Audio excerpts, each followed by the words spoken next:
ఒక్కసారి కొమ్మూరి గోల్డ్ కి కాల్ చేయండి. తాకట్లో ఉన్న మీ బంగారాన్ని విడిపించి మార్కెట్ ప్రైస్ కి వాళ్ళు కొనుక్కుని మిగతా డబ్బులు మీకు ఇచ్చేస్తారు. హాయ్, వెల్కమ్ టు మనం టీవీ. మనం ఉన్నది మన కోసం. నేను మీ మనోజ్.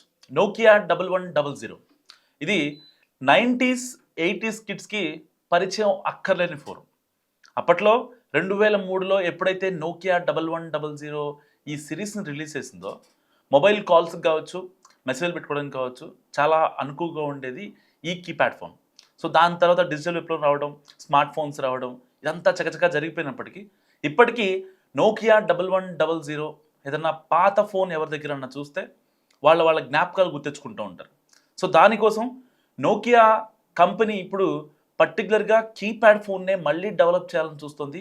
ఒక 5G ఫోన్ని, ఒక అత్యద్భుతమైన ఫీచర్లతో ఏదైతే కీప్యాడ్ ఫోన్ని మళ్ళీ మార్కెట్లో తెస్తుంది. కేవలం 10,000 రూపాయలకే ఈ 5G ఫోన్ అందుబాటులోకి వస్తుంది. అండ్ పర్టికులర్గా స్మార్ట్ ఫోన్ వాడుతున్నప్పటికీ చాలామంది కీప్యాడ్ ఫోన్లు ఇప్పటికీ ఏదైతే గ్రామాల్లో, గ్రామీణ పరిసర ప్రాంతాల్లో వాడుతూ ఉంటారు. ఒక్కసారి ఈ ఫోన్ యొక్క ఫీచర్లు చూద్దాం. సో ఈ ఫోన్ గురించి ముందుగా చెప్పాలంటే నోకియా తన క్లాసిక్ డిజైన్ని అలాగే ఉంచింది. ఏదైతే లాస్ట్ 1100 బయటికి చూస్తే పాత నోకియా 1100 గుర్తుకు వస్తుంది, కానీ లోపల మాత్రం ఆధునిక ఫీచర్లతో నిండిపోయింది.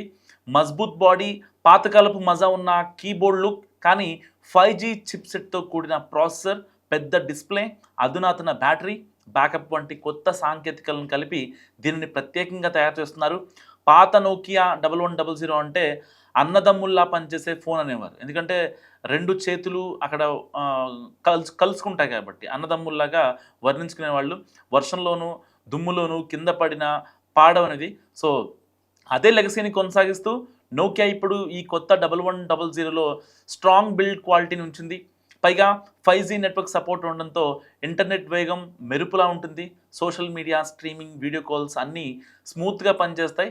సో ఈ నోకియా ఈ ఫోన్ను classic design meets modern tech అనే కాన్సెప్ట్ తయారు చేసింది. ఇది కేవలం పాత ఫోన్ మళ్ళీ తెచ్చినట్టే కాదు, ఒక తరాన్ని గుర్తు చేసే భావోద్వేగం. అండ్ ఫోన్ని చేతిలో పట్టుకుంటే ఒక పాత స్మృతి, ఒక కొత్త వేగం రెండు కలిసిన అనుభూతి వస్తుంది. సో ఈ ఫోన్లో సుమారు 6GB RAM and 128GB internal storage, 5000 mAh battery, type C charging port, అలాగే ఆండ్రాయిడ్ 14 ఆధారిత క్లీన్ UI ఉండొచ్చు అని సమాచారం. సో కెమెరా విషయానికి వస్తే వెనక భాగంలో 50MP ప్రైమరీ సెన్సార్, ముందు భాగంలో 16MP సెల్ఫీ కెమెరా ఉండొచ్చని కూడా అంచనా వేస్తున్నారు. సో ఈ అన్ని ఫీచర్లు కలిసి చూస్తే పాత నోకియా కఠినతను, కొత్త టెక్నాలజీ మెరుగుదలను ఒకే చోట కలిపిన ఫోన్గా ఇది నిలుస్తుంది. సో కొత్త నోకియా 1100 5G గురించి మీరేమనుకుంటున్నారు? మస్ట్ కామెంట్ చేయండి.